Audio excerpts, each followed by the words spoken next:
Hey guys, sorry for getting this to you a little bit later than usual this week. It's been a hard week, a tough week to think about a lesson, so that's why we're a little delayed. But we're gonna go ahead and have a lesson on Sunday. We're gonna start the book of First Peter as planned. As far as in our large group setting, I don't plan to address anything.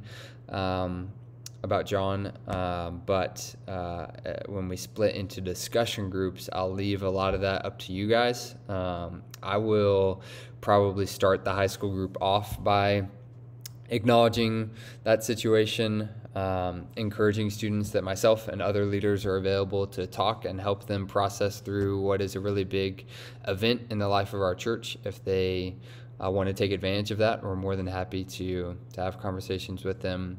And I'll probably pray over the situation or see if any students are willing to help pray over particular portions of what's going on.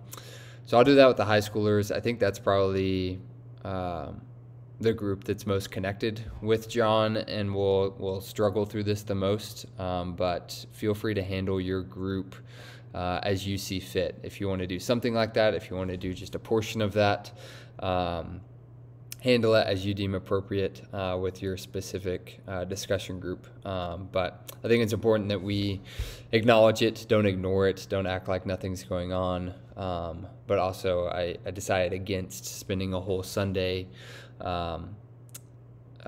thinking about it, praying about it. So I think hopefully this is a good balance. So I'm going to start out the high school group that way. You guys start out your group as you deem appropriate. And then we're, like I said, jumping into the book of First Peter on Sunday. You can open up just asking about any questions, thoughts, comments, allow students to guide discussion if they have anything. And then there's just a few questions this week. We're going to be focused on setting up this theme of exile in the book of First Peter. It's addressed to the elect exiles of the dispersion, which has a physical meaning to it and also a spiritual meaning. And a lot of Peter's letter is kind of a how to live in exile book. How should we live as people who are a part of a world and a culture that's not our ultimate home and that we are in disagreement with on how to live life. So it's a relevant book for where our country and world is headed today. It's relevant for all time, obviously.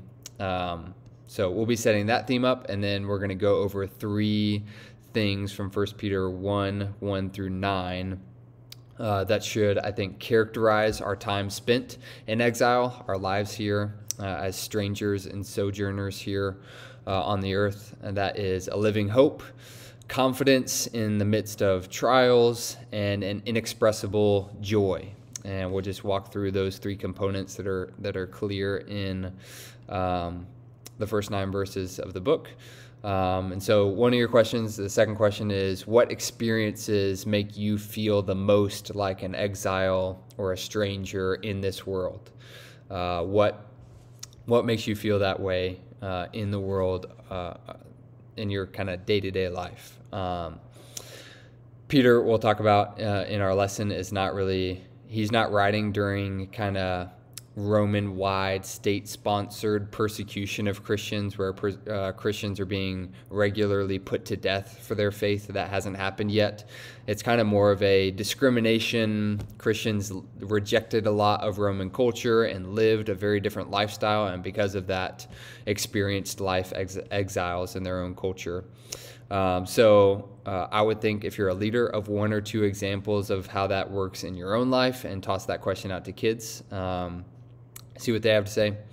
Next question is a throwback to last Sunday at the rendezvous. We talked a little bit about Christianity and its all in or nothing nature, that it's calling us to put all of our chips in the middle of the table on the truthfulness of the gospel. And that relates to, I think, the concept of having this living hope, this hope that is supposed to be steady and regular and continual in our lives. It's a hope in a future resurrection, a hope in Christ's future return, a hope for a a place that is our ultimate home. So ask them, how they think that concept relates to a living hope, but it kind of, I've got it explained for you there. There's no way for a living hope to characterize our time, for that to be something that we continually carry with us through our life in this earth, unless we are really invested all in or nothing on the gospel being true. The next question is to direct them to 1 Corinthians 13:13, which says, faith and hope and love remain, but the greatest of these is love. And you're going to ask them why he says that. Why do you think Paul says that love is greater than faith or hope? Allow them to look at the context a little bit, and you should look at that context ahead of time as well. But what Paul's essentially saying there is that one day, hope is necessary for us to have here, faith is necessary for us to have here, but eventually our faith will be turned into sight, and our hope will be fulfilled at Christ's return, and those two things will pass away. There's no faith in heaven, there's no hope in heaven, there's just love for Christ. And so that's Peter kind of calls us to have all three of those things in the opening chapter of his book, and Paul kind of points out that one of those is eternal and will stay with us even after Christ's return. Next question is, do you have any examples of trials or sufferings in your life that after coming out on the other side made you more confident in your faith? So that's something we'll talk about in that second component that's supposed to characterize our time in exile, that we should have a confidence in trials. And one piece of that is that Peter and other biblical authors also point to this, that Peter calls it a tested genuineness, that as our faith survives the purifying fire of trial and suffering in this world, on the other side, we have this tested, proven genuineness. And we kind of make it to the other side of our trials, and we look at our faith with a different level of confidence, that it survived a difficult season in life, and we still held fast and clung to Christ in the midst of that. And so that then gives us a future more sure hope and confidence that our faith will survive until the end. And so I'll explain that in the lesson, but then you're thinking of examples of how has that happened in my life? When was there a really difficult season that I made it to the other side of, and then I looked back on my faith and saw I'm encouraged and my confidence is bolstered because I survived that season of life in my faith, and now I'm confident looking forward that I'll be able to survive similar seasons. It may be something you still look back on now for confidence when you're headed into a difficult season of life. And the last question is something we won't really cover in the lesson. It's in verse 9. No, it's not in verse 9. It's in verse 7, 8. I'm not sure. But essentially, Peter says this tested, proven faith will eventually result in praise and glory and honor at the revelation of Jesus Christ. And most commentators believe, I did some research on this week, that Peter's referring to praise and honor and glory for us. Our faith will be praised and glorified and honored when Christ returns. And so that's a strange concept for us to grapple with. Ask them, how does that make you feel, that your faith will be honored at Christ's return?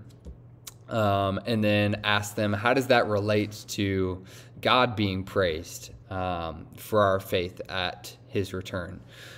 We typically think of God being the sole recipient of praise when Christ returns, but that doesn't seem to be the case. But that doesn't mean that we're somehow detracting from the glory and the honor that will be given to Christ when he comes back. See if they can try to fit those pieces together, but I've got it laid out for here in that point B, that as our faith is praised and honored and glorified at Christ's second coming, that also kind of reflects and reverberates back into a praise of God, as God is the one who Peter says has been guarding our faith throughout our entire time in exile here on the earth. And so he's the one to give praise to for our perseverance And he's also, of course, the object of our faith. He's been the thing that we have been believing and trusting in, trusting that his word is true our whole lives. And so by praising our faith, it reverberates and reflects back into honor and glorifying God as well. And so they're really tied together at Christ's return. Praising our faith also leads to a deeper praising of God for his faithfulness and trustworthiness. So hope this is helpful. As always, reach out to me if you have any questions, but I'll see you guys here in a few days on Sunday.